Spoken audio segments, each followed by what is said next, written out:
நான் நேற்றைக்கு ஆதரித்து இன்றைக்கு ஆதரித்து நாளைக்கும் ஆதரிக்கிற காரணத்தினால் என்னை ஒரு இயக்கத்திலிருந்து நீக்கினார்கள்.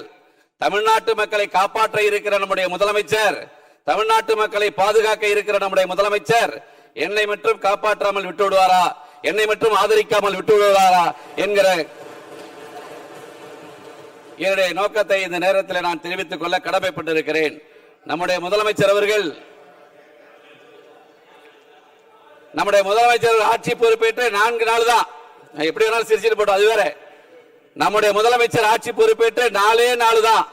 நேற்று திருச்சியில 300க்கும் மேற்பட்ட ரவுடிகள் தானாக வந்து சரணடைகிறார்கள். 300க்கும் மேற்பட்ட ரவுடிகள்.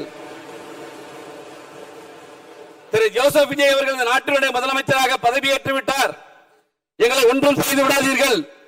தானாக முன்வந்து திருச்சியில 364 ரவுடிகள் அந்த மாவட்ட காவல் கண்காணிப்பாளரை பார்த்து எங்களை எதுவும் செய்து விடாதீர்கள்.